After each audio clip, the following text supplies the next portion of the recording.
ready to go with us just now. Hello, everyone. Hey Tim, how you doing? Hey, good, thanks. Yeah, it's a bit dark outside here. Still, what, 6:30 in the morning or 6 o'clock in the morning? Yeah. Yeah, we appreciate that. It's only just after 6, so really kind of you to get out of bed nice and early, go and brave the cold. Is it getting a bit of a chilly? We're starting to get into autumn in New Zealand now. Yeah, it's in autumn now, but it's actually not too bad. It's a bit chilly mornings and evenings, but it's pretty good during the day at the moment. It's still shorts and t-shirt during the day. Okay, sounds like a Scottish summer to me. So the idea today is that we're going to have, I'm going to have a bit of a discussion, a bit of a chat with Tim to start with, and then we're going to jump into your questions. If your questions, you kind of already have them ready to go now, just start adding them in, or if something's kind of coming to you as you listen to what we're talking about, that kind of gives you an idea, just chuck the question in there. We're going to start, though, with a few quick-fire questions, Tim. We're doing this with everyone we've been interviewing so far, so just your first thoughts. We're going to start with coffee or tea? Tea. Okay, wrong answer. Arctic or desert? Desert. Staycation or holiday abroad? Not that we can do anything with staycation right now. I'm probably more of a staycation. Okay, what else right now? Mansion in the suburbs or a cabin in the mountains? Cabin in the mountains. Cups in the cupboard, right side up or upside down? Upside down. Okay. Smile or game face? Smile. I can see one now, despite it being. Yeah. Road bike or mountain bike?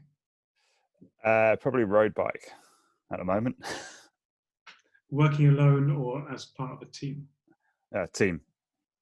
That was quick. 2 canoe ones. Duisburg or Szeged? Oh, that's mean. Probably Duisburg. How come? I think that was where I won my first world champs, and where I went to my first senior world champs as well. What was it? Yeah, so in '95. So that was my first senior world champs, and watching you win it in 2007. Yeah, I think in terms of places to race for atmosphere, I'd say Szeged.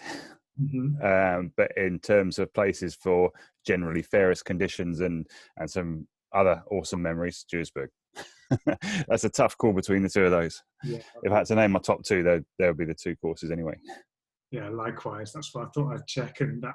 But, I mean, we can chat about that first world champs title, but that was one hell of a race as well. Yeah, that was a good one. Last one, canoe or kayak? Kayak. I mean, it seemed like an easy one for you. Tim Bailey, Olympic champion in C2, he chose kayak as well. Yeah, well, I've never actually tried to kneel up in a canoe. I've got huge admiration for people that can, because I know I'm pretty confident I wouldn't be able to. So I stuck to what I know. Likewise, I've tried, and my hip flexors aren't going to ever deal with that. So we're just going to quickly, just for a bit of fun, we're going to put a few of the same questions to all of you watching there. So you should have up on your screen some of the same questions as Tim had. So we've got the cups in the cupboard, right side up or upside down, coffee or tea, Szeged or Duisburg. So if you guys get voting, we can see who we've got listening in today. Can you see that, Tim? Yeah, I can see it. Yeah. Okay, I thought you might be in a minority with the cups.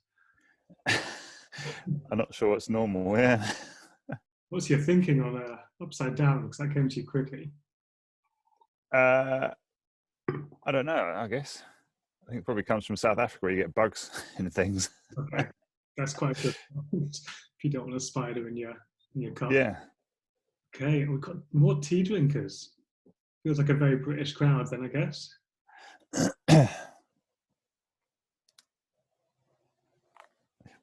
I'd say, yeah, I do enjoy the coffee, especially in New Zealand. Yeah, I mean, you're in the right country for good coffee. I'm very jealous of that. I think I always start my day with a cup of tea, no matter where I am and how hot it is. Cup of tea in the morning, cup of tea in the afternoon. You're a man of routine then. Yeah, it's the best way. So there we go. We have got people watching in who keep their cups on the right side up. They like tea, and Szeged was just edging it. It's got 31 people favourite Szeged, 19 people Duisburg. I think Szeged is, I guess, overall, particularly for watching, it is just almost feels like the home of our sport. Yeah. All right. Thanks for answering, guys. And let's get on with things. So, Tim, I guess, a few of your accolades, your first British sprint Olympic champion. And also, you must be the only person to have won sprint medals in 2 distances. When I was kind of getting into the sport, your name was just, I don't know, synonymous with it. And it was kind of really inspiring to see you, I didn't know you at the time, but just this person kind of off doing their own thing. I was kind of late into the sport, and Sydney Olympics, where you got your bronze medal in 2000, was probably the first Olympics I'd watched. So I've only ever really seen you from the outside at that stage in your career. Could you just talk us through the real early days, getting in a boat, starting to train, what that looked like for you, and how that progressed into getting close to the senior performer that you became? Yeah, so it all started when I was 10 years old, basically. I'd never been in a boat before. I was on a Cub Scout camp, and my name got pulled out of a hat to either go canoeing or climbing. And I was a bit disappointed because my name got pulled out to do canoeing, because I had an awesome looking climbing wall there and I'd not done that either. But then I went canoeing, really enjoyed it. And it was just on a dam, on a reservoir, mucking around in plastic boats, kind of climbing over boats, jumping in and out of the water. And when I got home, I told my parents, and they found a local club, which was Elmbridge Canoe Club, and they were doing a come and try it week in the summer holidays. So I went along, tried it for a week, found it really fun, again, splashing around on the water with other young kids. So being close to nature and wildlife, I really enjoyed, sort of being at the level of the ducks and the swans and the geese. And as it happened, Elmbridge was the club that was producing a lot of good athletes. So that was back in 1987. I had no real understanding of the Olympics at the time. I hadn't really watched it. Wasn't such a big thing in my household at that stage. But 1988 saw the likes of Ivan Lawler and Grayson Bourne and Graham Burns going off to the Olympics from Elmbridge Canoe Club. And suddenly seeing them on TV and seeing them come back and they're wearing the Olympic kit. And that kind of piqued my interest. And then you're still training and you're still slowly progressing, and you're seeing these normal people around you doing pretty cool things. And then, from then on, you got 92 Olympics, much more interest. I was getting quicker. And then by the time it came to sort of 96, I was knocking on the door of Olympic selection. And so it was kind of, this fairly organic journey from not really knowing the sport to suddenly being involved in a club. I think along the way, it's a lot about opportunity as well. So the people you meet, the people that you go and race with, what you learn from them. I see a few people on the participant list that were pretty influential in terms of my experience in that time, like Dave Battershell, Spunky Duncan Rosa. People that I used to go and race with and train with and learn a lot from and look up to and still look up to. And they're part of that journey along the way. So I think the biggest influence along that way was meeting Eric Farrell. So Elmbridge, Eric came along. It's sort of 93, he started working with a few juniors at Elmbridge Canoe Club. One of those juniors was turning senior in 94. So they were looking for another junior to fill their K4. And there was a few of us that they could have chosen from. And I saw that as an opportunity to push my training on a bit further, put myself in the ring. And I was good enough to be chosen to become part of that junior K4 and work under Eric's guidance with 3 other young athletes, Ian Sargent, Paul Darby-Dowman, and Dave Smith. And we went on in 94, Smithy and I, came fourth at the Junior Worlds in the K2000, and in the K4 500 we finished ninth. So there were two results that juniors hadn't achieved from the UK for a very long time. Ian and Smithy, they moved on to being seniors the following year in '95. So it was me and Paul Dd. And then we went on, won Junior Worlds in K2 500, and I got a bronze in the K1000. So it was kind of, we started breaking down barriers and achieving results that hadn't been achieved before. And we went on as part of the senior team to race Senior Worlds in '95 in that same year. It was a pretty busy year, but again, super inspirational. And then went on to try and get Olympic selection in '96. I was only 18 years old. It was it would have been a big target, an awesome opportunity, but I didn't make it. But it made me hungry for, really, really hungry to get better and better and better, through to the point of Sydney Games being my first Olympics at 23. So it was kind of when I look back at it now, it went away, it passed in a blur. But the biggest thing, it was about the people around me, the opportunities I had, and most importantly was having Eric as a coach, because that was, I think, the biggest turning point in my career, and for our sport, was having a coach who started believing in some athletes, believing in training in a different way, and gave us the confidence as young athletes to start delivering results that hadn't previously been delivered by British athletes. Yeah, I mean, that's interesting. So you've joined a club, and then presumably there are people coming back from the '88 Olympics. So within a year of you starting paddling, you had an awareness of the Olympic side of the sport, and that people could do it from that river, and that people coaching in that club were kind of making it happen. Yeah, I mean, it's very, very different if you look at how you qualified for the Olympics then compared to how you have to qualify for the Olympics now. Back then, you had to be good in your country.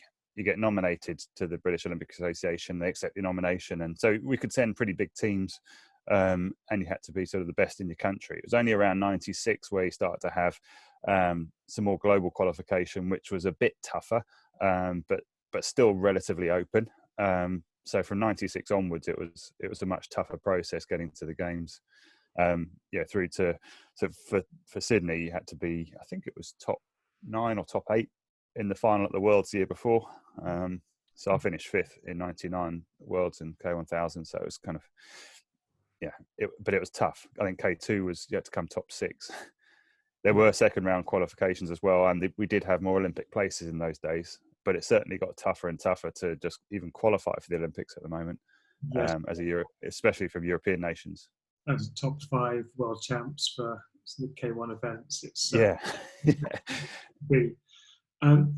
so you obviously started the club as a beginner. Very quickly after that, it seems you're kind of competing on a junior international stage, and Eric was coaching you, Eric Fowle, through to that. We've got a question from Pete Gorman that I think is kind of, you've mentioned Eric a few times and the people. Pete's question was, how important is trusting your coach, and how did that develop? Could you just chat about that, but then also maybe just briefly the step before, about the people that just taught you how to paddle? Yeah, so at Elmbridge, when I joined, it was a big club, busy club, lots of different coaches. And so you progress through different training groups. So you might start in Di Lawler's group, was your beginning point, that's what I remember. And then you progress up through. You might go into like Nicky's group, and then this Colin's group, and then into Bob's group. And then on, the final stage was kind of into Roland's group, which is the top group, essentially. So through that process, you had goals to work towards. And I think, again, I wasn't a racer. I don't come from a family of high performance athletes or anything like that. And so kind of organically, you don't even realize it. You're learning how to race, how to want to be better than you were before, how to want to step up to the next level. And part of that was through marathon racing, obviously, which is always a big question in our sport, which I think was key to my development as a young athlete, was partaking in marathons, having an opportunity to race almost every weekend, up until the point where I really, really wanted to focus on sprinting. In answer to Pete's other question about trusting the coach, it's critical, having to be able to trust your coach. And for me, I came along, I didn't know Eric at the time, but I had seen that he was working with some juniors. They were getting really good results in '93. And I wanted to be part of that. I saw it as an opportunity. And ever since I started working with Eric, we've got a very good relationship together. I think that's very important, to have a trust-based relationship with your coach, confidence in what they're doing. And at that stage, it hadn't really been done before. So it was the passion that Eric had for the sport, the passion he had for developing us as athletes, and he still shows the same passion for the athletes he works with and the sport in a whole. He just wants British people kayaking to be good and to be better and to be fair and to progress, and always asking new questions. And I think as an athlete, you trust your coach in that respect, because they are searching for those answers, trying new different ways of training, asking questions. How was that session? How do you think we can improve it? What do you think we need to do different next time? Should we try this? And often I'd look at a week of training and think, there's no way I can get through this, but I'd trust Eric. He knew me, he knew how I operated, and we'd crack on through it. You finish a week of training and you go, yeah, that was awesome. Let's do it again. And I guess you increased that volume. You started working with him as a junior, and you were still year on year picking it up, going into 2008. So bit by bit, he never really stopped pushing you a little bit further each year. Yeah.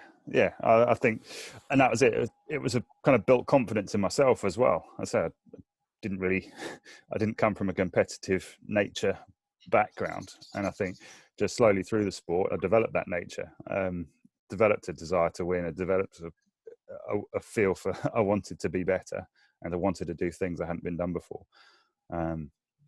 Doing things that hadn't been done before and starting to do that as a junior, what made you think you could do it? Like, why, or what, were there any conversations or processes that stand out that made you think, we can do that? So really it was '94, my first experience of racing as juniors, was you'd see other guys and girls out there racing internationally, winning, and you look at them and you think, what's different to them to me? Bar a few big hairy athletes that gone through puberty way before me.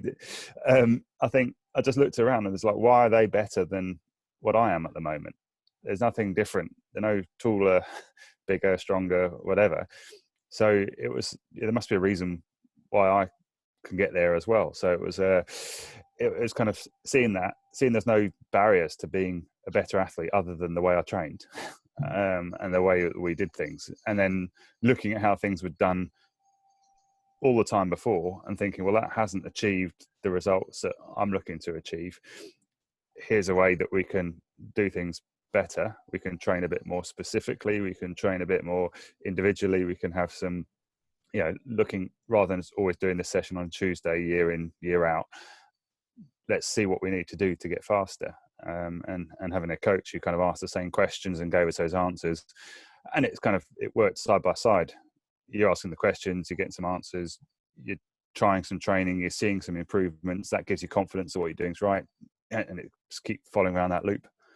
Were you having conversations about the training with Eric even at that kind of junior?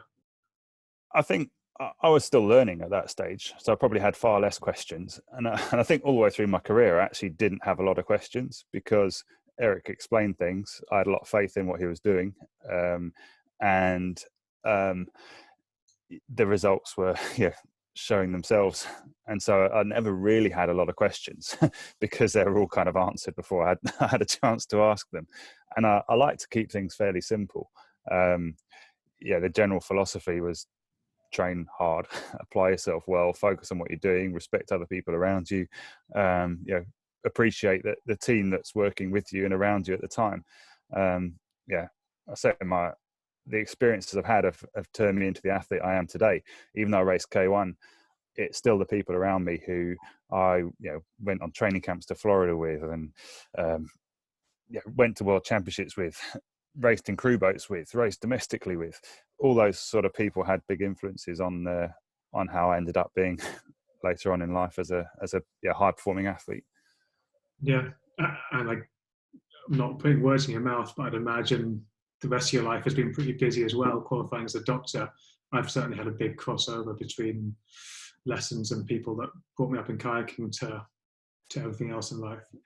Yeah, I've always talked about transferable skills, and I think that I don't come from a family of doctors or medical people, but I think my experience in sport and my experience of working around, in an environment where you are in contact with healthcare professionals of various sorts. I mean, Ivan was an osteopath, or is an osteopath, and seeing him, how he operated the human body, and a few people around and about that becoming physios, and you meet team doctors, and it kind of piqued my interest, as well as my kind of desire to do things that are hard and difficult and try and achieve things. I suddenly felt like I wanted to study medicine, so did that as well. I knew in sport it's not going to last forever, and it's difficult to make a long-term career out of sport, and medicine was a career that I felt my skill set in terms of working as part of a team in a high pressure environment, delivering to deadlines, it ticked all the right boxes for me. And then that's why I kind of ended up working in emergency medicine, I think, was because that was a thing where it didn't matter whether you're the consultant or the most junior porter on the shop floor, you all got a key part to play in the environment you're working in. Yeah, I mean, you didn't miss a beat when I asked that question as to the team. Yeah, knowing what you've done kind of in emergency medicine didn't surprise me. We've got a question from Phil Miles, kind of rising star of 1,000-meter paddling in the UK at the moment. His question was, what do you think your biggest advantage over other athletes during your career was? Was it more psychological or physiological? If I had to choose just between psychological and physiological, I'd say it was probably more psychological, because in the early days, I was definitely a smaller athlete than a lot of people around me. I was a late developer.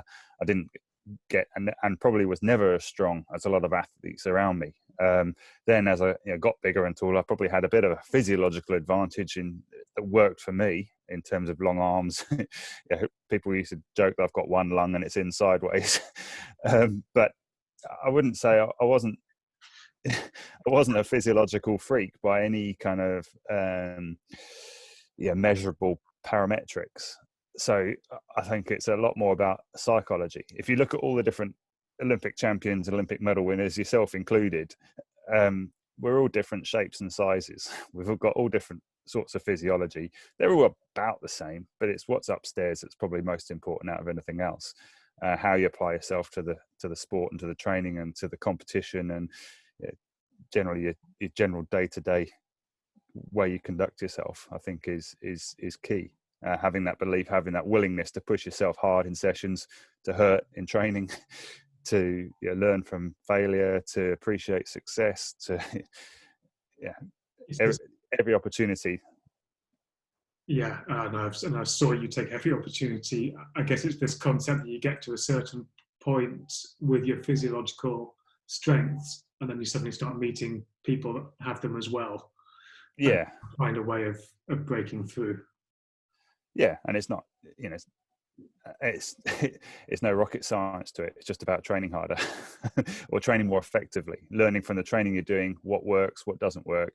How do I squeeze that extra fraction of a percent out of that session? And when you're on a training session, it's all too easy towards the end of an effort to sort of stop 5 seconds early, cross the finish line. If you stop 5 seconds early on a race, you're probably going to lose in the kind of how tight, as well. And it's a big thing for me in the athletes I coach is don't stop your effort early. Always have that discipline to push through the line, and working with your teammates in a training group as well. So if you're fast, go on the outside of the bend, go in the middle of the stream. Respect your teammates, and if they're not as quick as you, you're still training as part of a group with them. Learn how to use the group so that everyone gets a quality session, including yourself, and those kind of things. Just simple stuff. I like to keep things simple. I don't think it needs to get really technically difficult. We didn't really. We looked at nutrition, but I certainly wasn't particularly specific about my nutrition. I ate well. I ate the right sorts of things, but again, I avoided kind of fads or any real weird dietary requirements, because I think I like to keep things fairly simple. You go to, say, Szeged or Bulgaria or wherever to go and race, and you've got very, very specific dietary requirements. It's quite hard to achieve when you get to some other countries. So keeping things simple for me was a key part of it, to show us, yeah, it's more about how you approached each and every session and race that was the important things. So from watching you kind of training around 2007, 2008, my big takeaway from watching that was that it was simple, the training you were doing, but it was incredibly high. It was probably the hardest combination of intensity and volume I've kind of witnessed.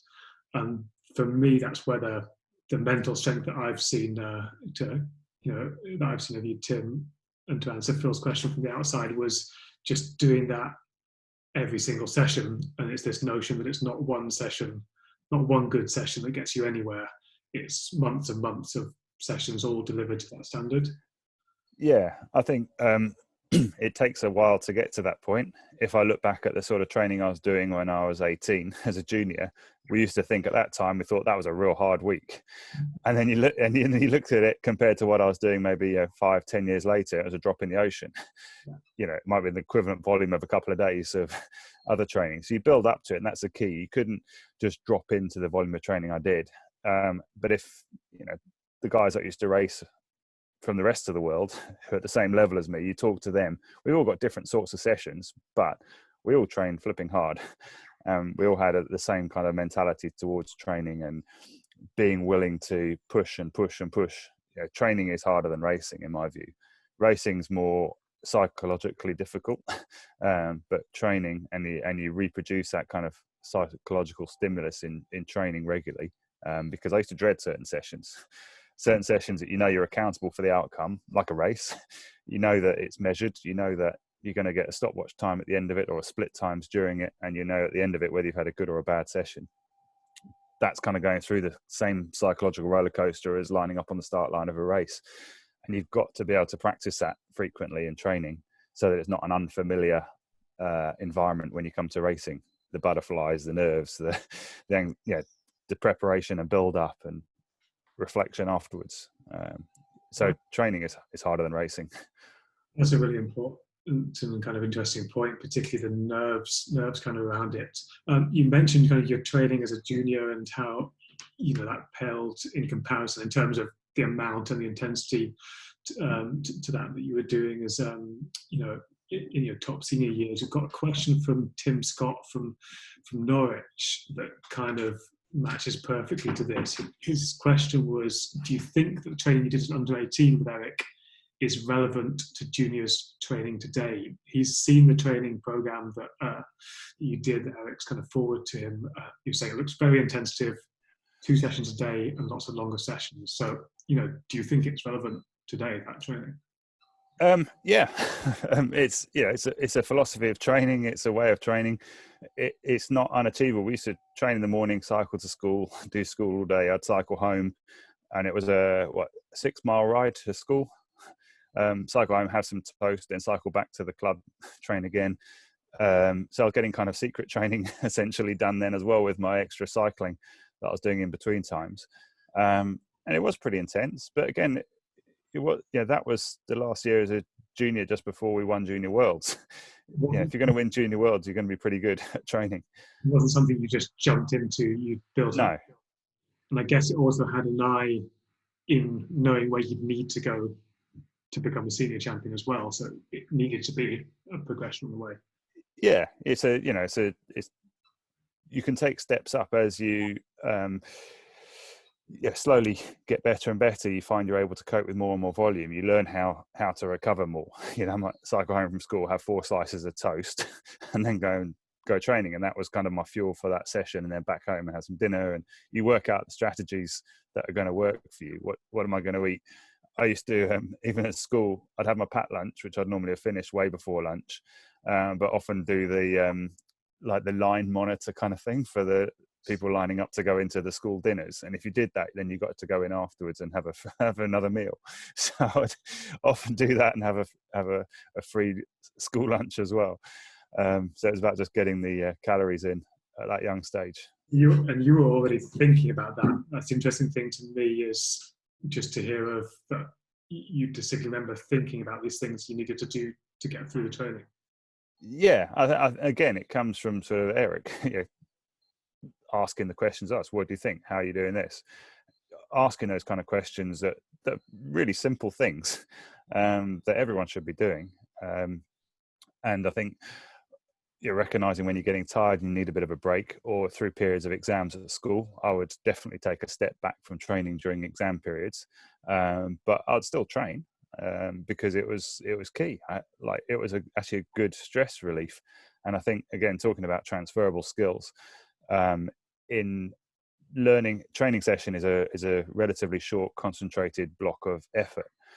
So when it came to studying, I could sit down, study for a relatively short time, but focus on it for that period of time and get a lot out of it. So I'd kind of almost reward myself between studying with training, or I'd go outside and just throw the basketball around for a bit in the garden, and then come back inside and do some more studying. It was having that ability to switch on and off, and switch on focus when I needed it and off when I didn't need it. And again, when you come and sit an exam, it's a bit like lining up on a start line. Have I prepared for this adequately? Am I ready to do this? Am I in the right mental, physical space to deliver this? And it worked. It kind of worked pretty well like that. Probably more in reflection than necessarily plan at the time. At the time, you might not be aware with such clarity how you're thinking and how you're operating. But when you look back and reflect on it, you're probably more tuned into what it was that made you capable of delivering these things. Yeah, that's the thing with perspective, and that's why it's so amazing for you to be able to share. Seeing you just thinking back on your junior career there. We kind of talked about the psychological strength in terms of getting you through training.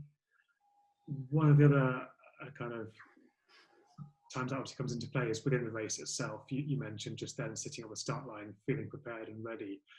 One of the races, I wondered if you could chat us through the race a little bit, and potentially how the psychological strength played into it. Would be that first World Championship title in 2007, because for me that was just one of the best kind of head-to-head races I've seen in over the thousands. It was you and Adam going at it, and just the pain that you must have been under to keep pushing and to not break.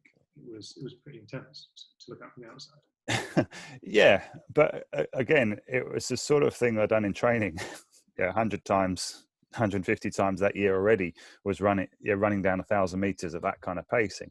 So I was very familiar with the feel of how hard it was, and at every point in the race, how I should be feeling, because I'd done it so many times in training with split thousands, split 500s, all that kind of work. I'd obviously raced Adam quite a few times. I'd got silver the year before, got a medal at the World Champs as well. So it wasn't like coming up out of nowhere. I'd raced Adam at every World Cup in 2007 and the build up to that as well, and started medaling in the 500 too. So you're going into a race with some confidence that you're going to be on the podium somewhere. You're respectful that you've got some really, really good athletes around you. You're mindful of how they race. Adam and I would always race kind of more from the front. I never felt like I had to be in front, but I had to be in touch with the race. So I didn't need to be leading the race, but I needed to be in touch with the people at the front of the race. That's kind of how physiologically I seemed to respond best. I couldn't sit back and have a more even split race. I was always a positive split 1,000. So my second half of the 1,000 was always 3-4 seconds, 5 seconds sometimes slower than the first half. But I remember going down that race, and Adam Van Koevelen, legend, great athlete. I'd raced him a few times, but hadn't beaten him down 1,000. I don't think I'm not great at remembering a lot of my results. I don't think I'd beaten him at 1,000 at that stage. But I kind of passed him through, I think, halfway, and then he passed me again, and then I was kind of aware he's there. And it was just having that fight. Coming second at the Worlds behind Adam wouldn't have been a bad result. But in my mind, I was like, you just got to keep trying and trying and trying and trying. And if I'd crossed the line and come second and knew that there's a point in the race where I hadn't given my all, or had thought, well, it's Adam, he's won the race because he's Adam. That was the important thing. I felt I was good enough to win. And again, it comes down to what's better about this person, that person, other than yourself. And if you believe in your training, you believe in your coach, you believe in the ability, you've done it many times in training, you've done it many times being on the podium at World Cups and stepping on up, you're showing consistency of performance delivery. You've got confidence in the way you can race. You understand what it feels like to be racing at that high end, to know how hard it is, and the willingness just to keep hurting and hurting all the way to the line. And it turned out to be a pretty awesome race. Even though I was part of it, if I watched that race, I still think, oh, what an awesome race. Yeah, you must be able to find it on YouTube. So anyone that's not seen that, K1 Men's 1000, 2007 World Championships, Duisburg, it's really worth a watch. You're kind of alluding to the fact, Tim, that it wasn't particularly that you'd done sessions that essentially been that hard. You weren't going to a place that you'd not been to before. I think people would be interested to hear, you mentioned split thousands, what it is, split 1250. Can you just explain to people what that session is, and would I be right in thinking for you that was a key session to your preparation? Yeah, it's very much a key session. You build up to it in terms of building the qualities you need to do it, because you'd be out in the water for maybe an hour and a half, hour and 40 minutes, but doing 6,000 meters worth of work in total over that time. So you had to have the aerobic fitness to stay on the water for that length of time anyway, because you're paddling back up the lake, up to the start every time. And so basically splitting 1,000 down into, we'd do 400, 300, 300, 200. So it's split 1,200s for a couple. And breaking it down as you got tired, break the effort level down. So down to 250s and then finally down to 100. So 100 on 100 off, say. Running at 1,000 meter race pace. So standing start, you're doing your start transition, finding that race pace, and then your short rests, and you can bring the rest down shorter and shorter as you get better. And a lot of athletes do much the same sort of thing. So it allows you to spend a whole session running, say, 5,000-6,000 meters at 1,000 meter race pace, which is a really high quality session. It's hard. I used to dread the session, but look forward to it in the same kind of odd way. But if you then added up your splits from that time, and you could argue that it's not super accurate because you got the rest, but you know that if you added up your splits and you're hitting a 325, you're on it. You're spending a session hitting 325 to 330s might be my slowest one for a really good session.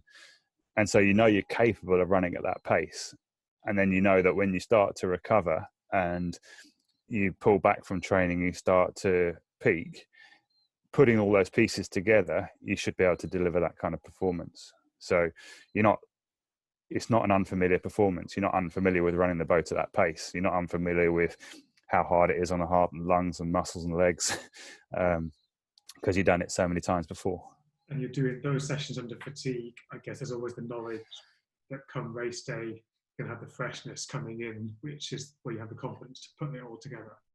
Yeah, and it's important to understand, like a lot of the athletes I work with are trying to explain, like, you feel tired most of the time. You must know this. Like, it's slightly different for 200 meter training, but you feel tired most of your time between big competitions. You're generally dreading most of the key sessions because they're hard. You don't know how you're going to pick yourself up and deliver that next session.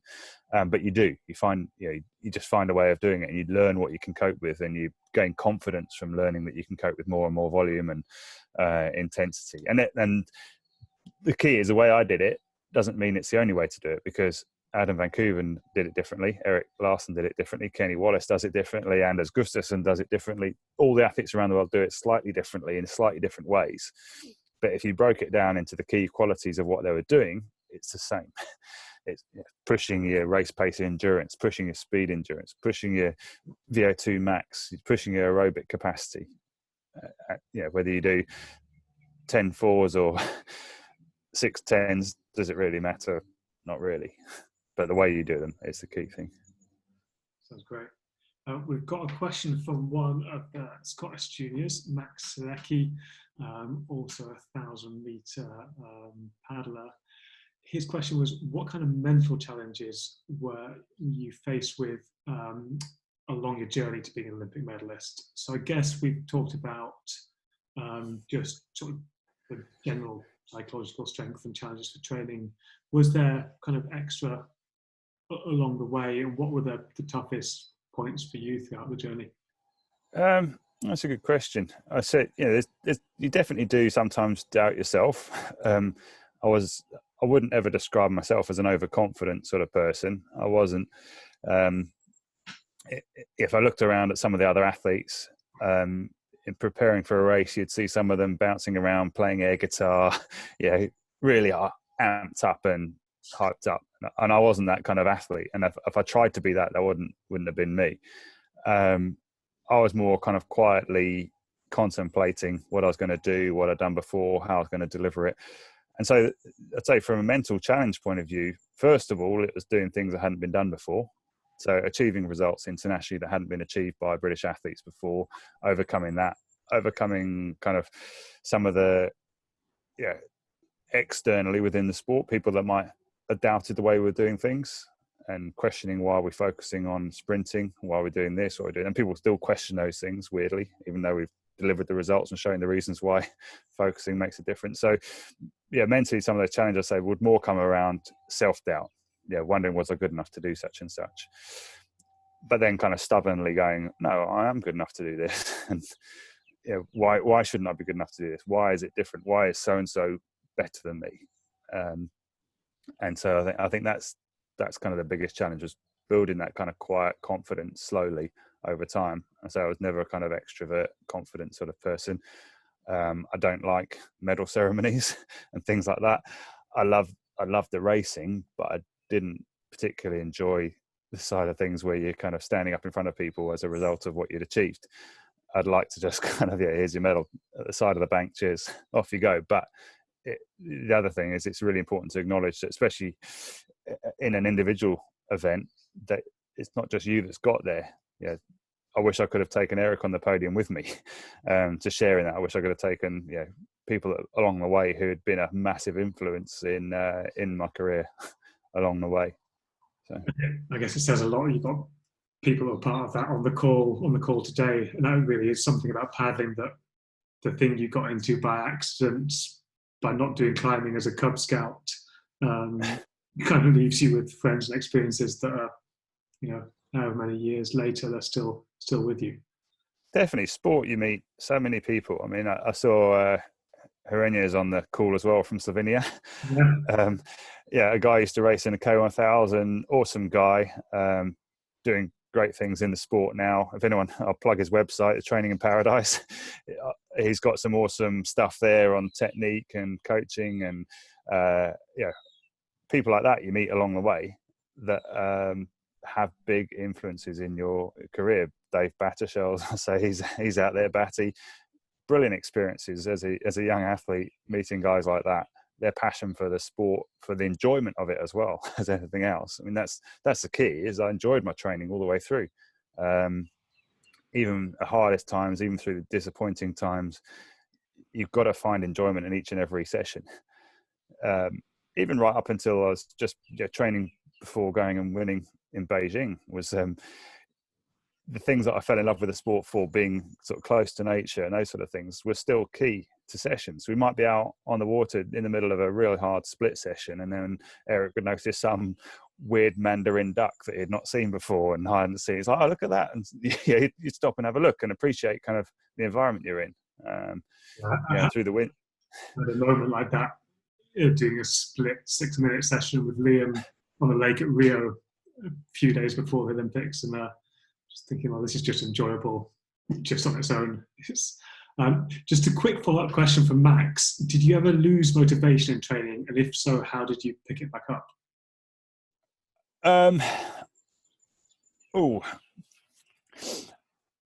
I think I never really lost motivation in training, because I did enjoy it first and foremost. I think there's times when it gets really hard, like I say, and you're wondering where you're going to. You feel like you're on a bit of a hamster wheel, because you're just going around and around and around. You're doing the same sort of thing. You're pushing and pushing and pushing.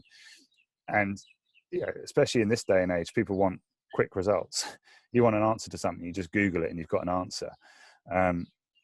but in training, it takes months and years of high quality work to get somewhere. So I think I didn't really doubt what I was doing. But yeah, there were times without doubt that it was hard. You're studying for medical school finals and you're trying to train and you're trying to do this and trying to do that. And everyone else is training probably better than you are because I'm trying to study and I'm working. I've got 8-hour days at uni. You start doubting, have I made the right decision to do what I'm doing? Should I stop? Should I stop the sport and just focus on study? And then, you kind of figure it out. Talk to people. That's the key thing. Talk to people about what your doubts are. Share those fears, share those worries. And normally people can kind of give you some sound advice around that. Yeah, sounds like great advice. Got an interesting question from Fred.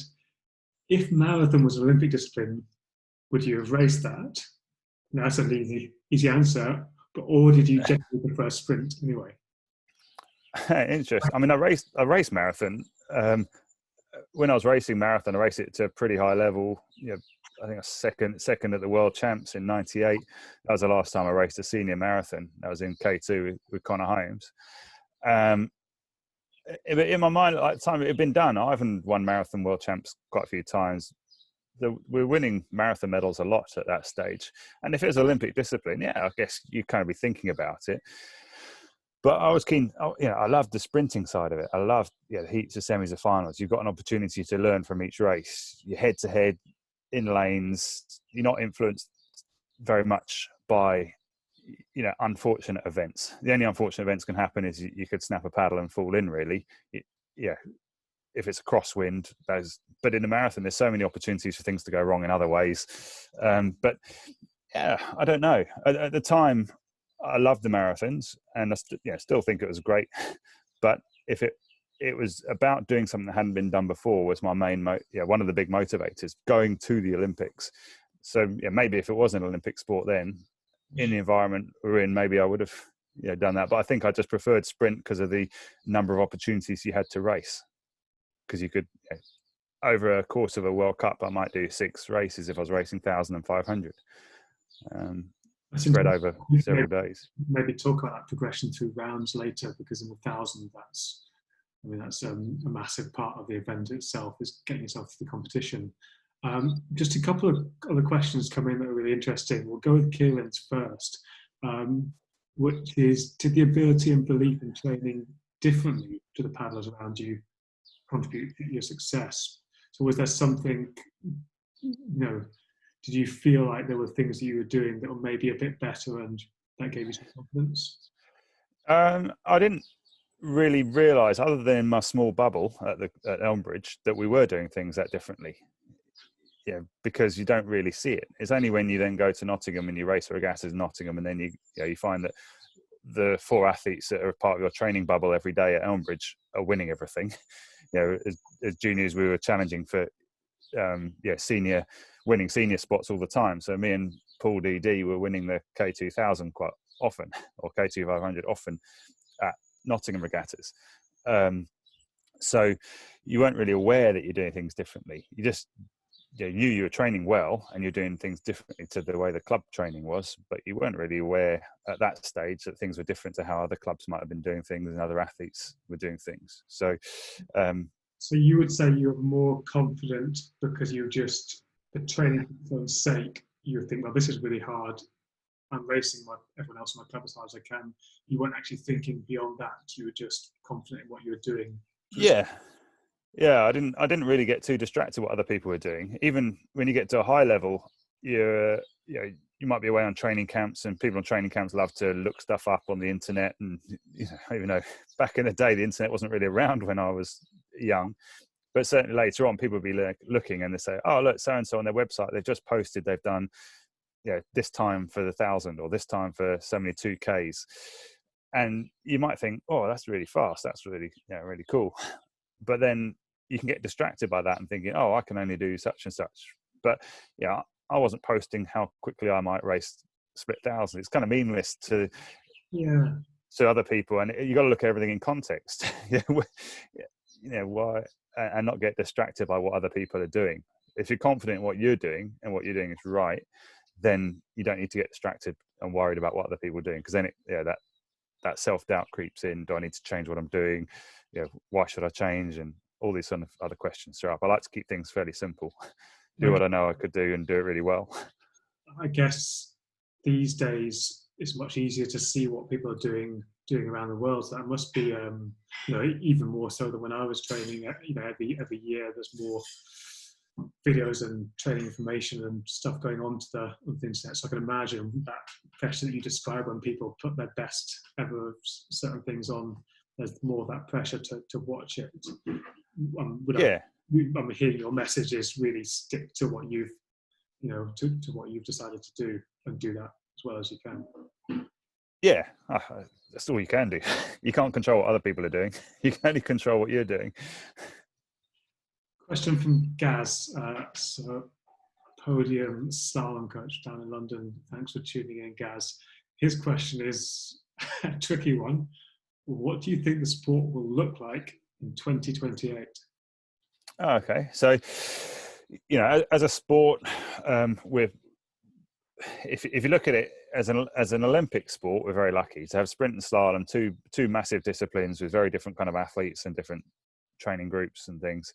We're lucky to be one of the 28 or so Olympic sports overall. So to maintain our position as an Olympic sport, we're kind of beholden to the IOC's vision. So the International Olympic Committee has a vision for sports and how they want things to look like. So the latest thing is about gender equity and that side of things. So the events are sort of showing that we're progressing more towards that. So now we have women's canoe as well as men's canoe, and we have equal number of women competing as men competing at the Olympics. And so over the next 2 Olympic cycles, I think that will progress even more. We've seen it coming in the last couple of years with some mixed crew boat racing. And I imagine sport from an Olympic standpoint, we'll probably see more mixed crew boat racing by the time it comes to 2028, I'd imagine. And possibly, you hear talk, I'm not sure whether it will happen or not, where we might only just be racing one distance.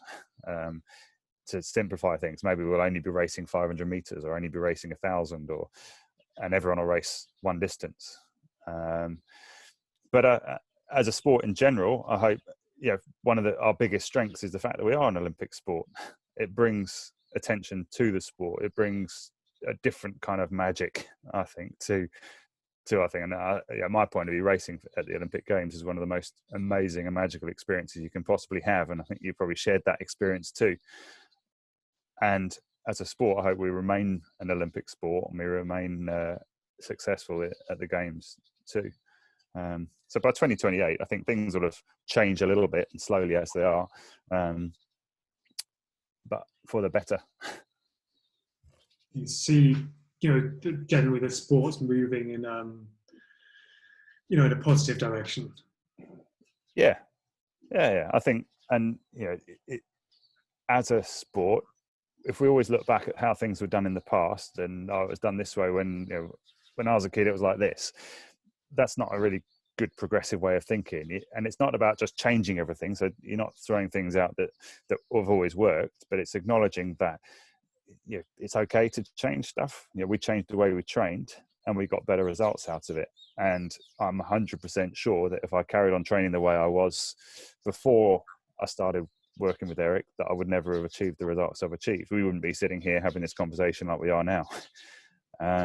One of the ways that was summed up by Alex Nikonov, so coach myself and Liam into London and Rio. You just got to assume that you're doing something wrong right now. You've always got to be looking for some small way of improving, and that's what keeps you going. So always assuming what you're doing right now isn't quite right, that there's something you can progress on. It doesn't need to be complicated. That's not to make it overly complicated. It can be simple changes, but it's the mindset to progress. Yeah, you finish a session, you did 6 sets of whatever it was on that session, and you look at it afterwards and you go, that was really hard, but could I have done 7 sets? Or could I have done an extra effort in each set or something like that? And then the next time you progress it. No. Yeah. These are honest questions. So. Yeah. So. Got a question from Rachel Morris. So I'm assuming this is Rachel Morris, so triple Paralympian and Olympic single sculls gold medalist from Rio. I'm sure we've got the right Rachel Morris here. Her question was looking back, essentially. Is there anything you would change? What are the weakest and strongest parts of your character and personality? Anything you'd change based on what you've learned in your subsequent careers? That's like a job interview question, isn't it? I think so. If I start with the weakest point about my character and personality, is probably that I always had an element of self-doubt, and that wasn't necessarily born out of anything. It was just more likely to doubt myself than to back myself, and that was kind of a cycle I'd go through going into racing, thinking I wasn't good enough to win the race, but then coming onto the start line going, yeah, I'm good enough to win this race, or I'm good enough to achieve this result. And so I think it links with the strongest part of my character is almost like this stubbornness in a sense to be able to shut other things out, to shut some of those doubts out, to focus when I needed to really, really focus. And let's say you see it in the emergency room at the hospital. Someone comes in with a horrendous injury or illness or whatever, and they're very, very sick. You can have family flapping around you. You can have other people around you in your team that are flapping, but you have to stay calm and focused. And that's how you deliver the best performance. And that's kind of what I learned, is if you do what you know you can do, make quick decisions, think on your feet, but backed up with the knowledge and the work that's gone in behind it. And it's the same with racing.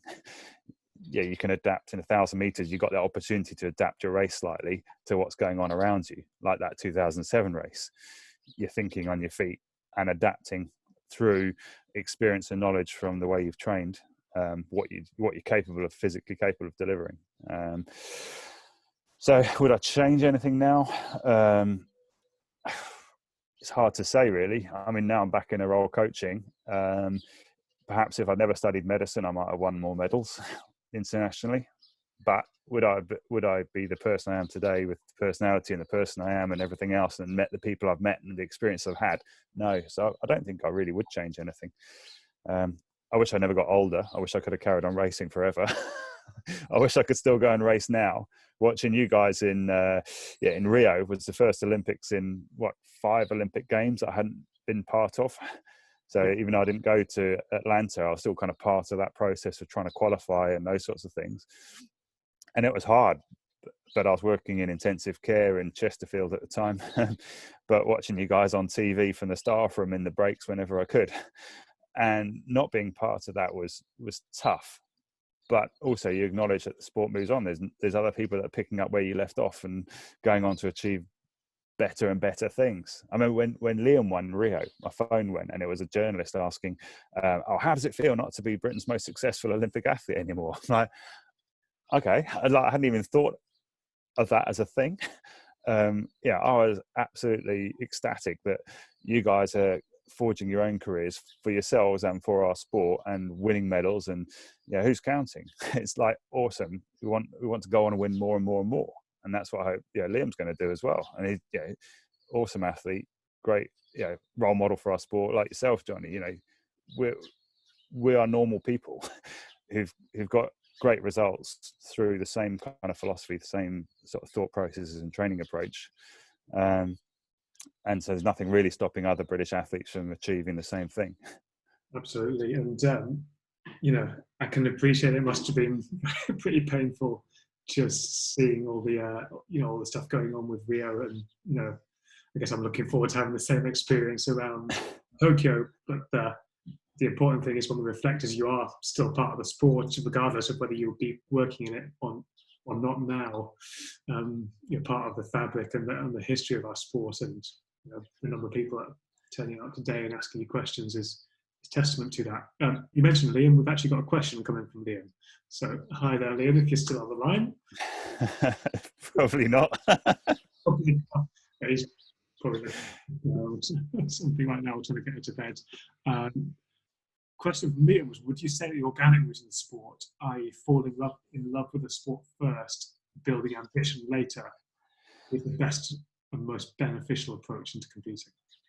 I think so. I think you've got to love what you're doing first and foremost. That was my experience of it. I didn't come into the sport thinking I want to become Olympic champion. Right here, how do I do that? And a lot of people probably do start sports like that now, and they probably do achieve that as well. And so I think, yeah, you gotta love it first and foremost. You got to, if you don't love it, you can't put yourself through the emotional roller coaster, the physical roller coaster, if you don't fundamentally love your sport to start with. So yeah, that for me, I think that's the best way of. Yeah, I'd echo that as well. Absolutely, it's that's what keeps you going, in my opinion, through when the training's not that fun because it's so tough. That initial stage of really loving what you do, and Liam, Tim, and myself, and many others. Petter Menning, who we've interviewed recently, they got to the sport in the same way. Just got a little message from Batty there saying that Rachel Morris has taken up paddling at Way Kayak Club. So Yeah. News. Didn't realise that. So hopefully we'll see. Yeah, no, I have met her. I met her when Batty was coaching her. Okay. Well, I bumped into her, I think, at Bisham. Yeah. One place as well. Hopefully we'll see you again soon when we're allowed back out there. Quick question, anonymous question. Favorite healthy snack? Favorite healthy snack. We can have healthy and just favorite proper snack.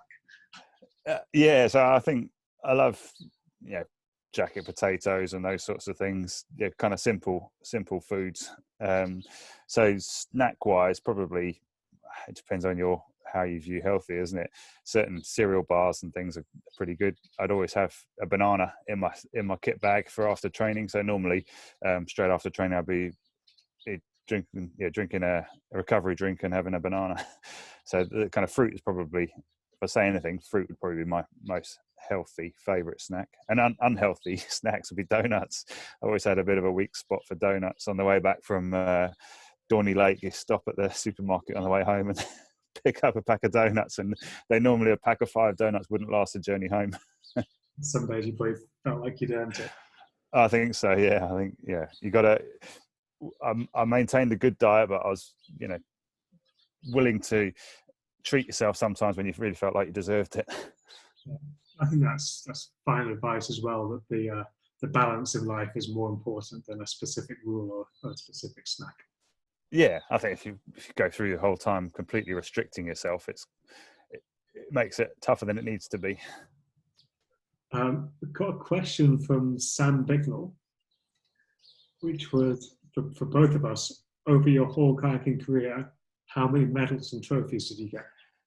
Oh, I'll be impressed, John, if you know, because I don't know. I lose track of a lot of my results. I mean, like Paul DD would often laugh at me because he knows better than I know some of my own results from international competitions. I remember the key ones, but I struggle with kind of keeping track. And it's not that I won so many that I can't that I shouldn't remember them all. It's more just, again, if you're enjoying the journey, it kind of all blurs into one. But yeah, quite a few from.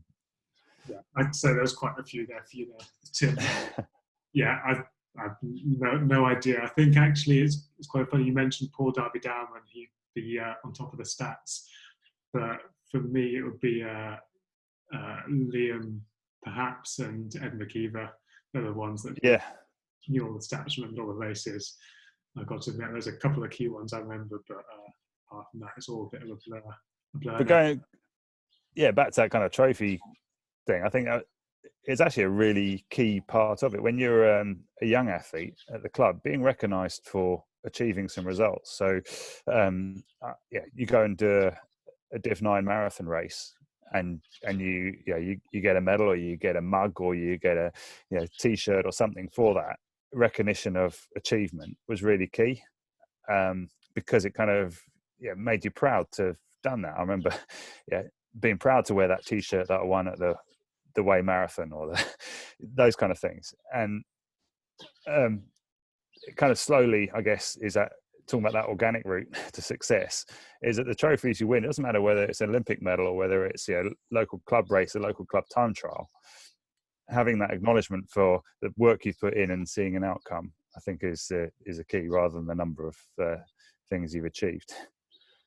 Yeah. And whatever level it's at.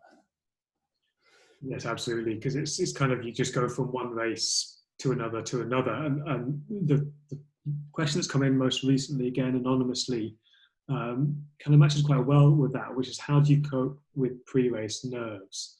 I guess the thing I'd say is that, in my experience, I have pre-race nerves all the way through my career, whether that was a Div 9 marathon, or whether it was a Olympic start line. They're always there. Totally.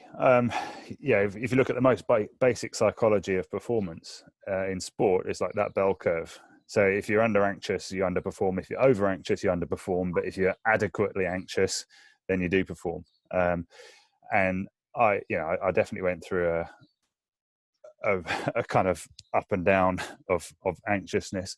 But again, you back yourself with knowing what your ability is, what you've done before, what you've reproduced many times in training, and delivering that in racing. So, yeah, to manage it was through familiarity with that environment. Like, touched on it right at the beginning, being familiar with getting anxious for certain training sessions. You're accountable for the outcomes. You know whether you'll be disappointed with your performance during the session or at the end of the session. So that's a familiar feeling. So you're not arriving at a competition never having experienced nerves or anxiety towards what you're about to deliver, and then learning, the stuff that goes well. You kind of back yourself up. Okay, that was good. I was anxious about how I might deliver, but I did really well. But likewise, you learn from when things don't go so well as well. You don't just get massively disappointed and go into a state of despair because I haven't achieved what I thought I could achieve, and I'm just terrible. You pick yourself up, you break it down into little pieces. What went well, what didn't go so well, what can I improve on for next time? When is the next time I can deliver it? If it's the Olympics and you don't have a great race, it's a bit frustrating. You've got 4 years to wait. If it's a club time trial or one key session, you've probably only got 6 days, 7 days till you do it again. And you learn all the way through. And I guess it's in your control. What you're saying there suggests you've got control to change the outcome the next time. Yeah. Change your execution the next time, at least. Yeah. So we can see New Zealand behind you finally. Quite nice having come up. Having exactly the opposite experience here. So we've just got a couple of minutes with you, Tim. I guess one is probably just to update people on what you're doing in life now. We've got a question from Phil saying, are you still practicing as a doctor in NZ? Yeah. Hi, Phil. So at the moment, I'm not practicing as a doctor over here. You've got to jump through a few hoops to get medical registration, which I'm kind of going through that process of doing now. But I'm over here working as a coach I've got 6, 7 guys over here that I'm working with, senior athlete, under 23 and senior athletes. There was an opportunity to come and work here, and I took the opportunity because it was I'd never been to New Zealand before, but from a family decision from my wife and kids for us to come to Southern Hemisphere environment. We spent time living in South Africa. That's where the kids were born and my wife's from, and we wanted to try and find a good environment for the family, and I love working within the sport. So it was a tough decision leaving coaching at British Canoeing, but it was a family decision to come to New Zealand, and it's definitely been the right decision so far. Love it here. It does feel like you're a long way from everything, but in terms of the outdoor lifestyle, the love of sport and the outdoors, it's a brilliant thing. So now I'm coaching the New Zealand men's team, working again as part of a bigger team with the women's coaches and everyone involved in the sport. The nice thing is where I'm based in Cambridge, we've got track cycling, rowing, triathlon, and a few other Olympic sports are based here too. So you're constantly around kind of multidiscipline, high performance people, and that's pretty cool. It's a small little town, and you bump into Olympic champions every corner you turn, which is pretty awesome. Yeah, so there's a good concentration of sporting knowledge in Cambridge, New Zealand.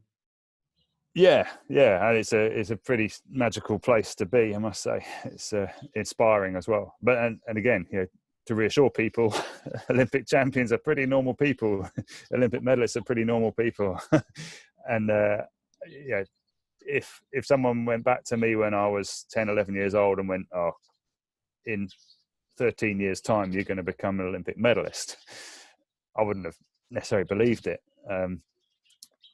And it may have wrecked my career because you suddenly put pressure on yourself. So going back to Liam's thing about the organic route, yeah, having that kind of idle idea somewhere in the background that slowly builds and develops of what you might be able to achieve is good. But to also acknowledge the fact that it's just normal people achieving these things, normal people achieving extraordinary things, or ordinary people.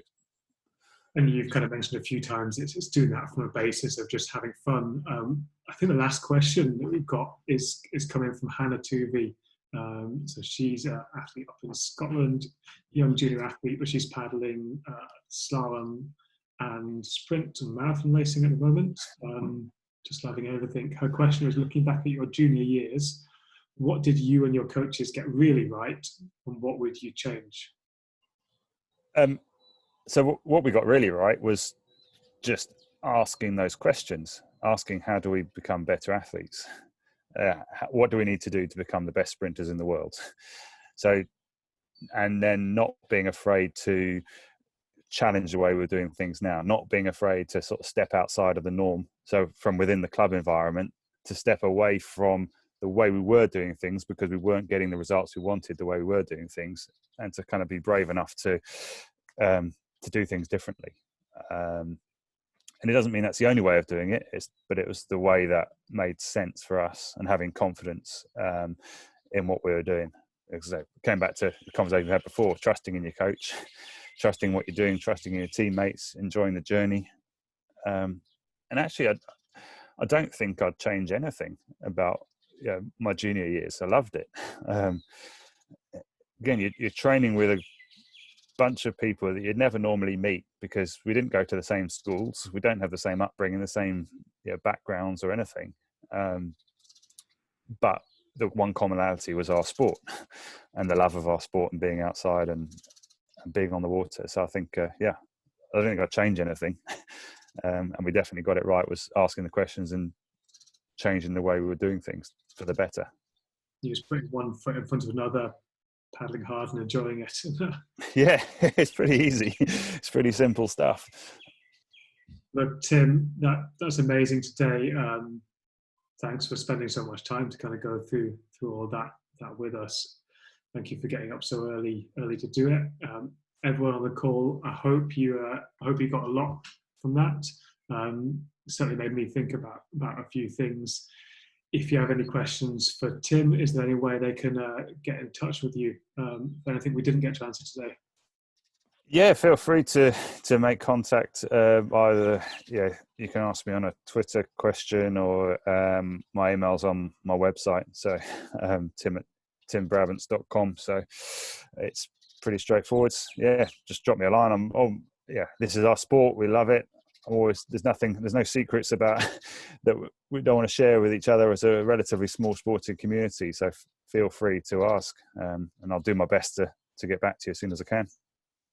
So that's much appreciated. So you have a great day. We're just starting Tuesday in New Zealand now, and once we're out of this lockdown, hopefully we'll see you again soon. Thanks everyone for joining in, and just keep an eye out for the next in our series of interviews with paddling stars. That's it from me. Hopefully see you next time. Cheers, Tim. Cheers. Bye-bye. Bye.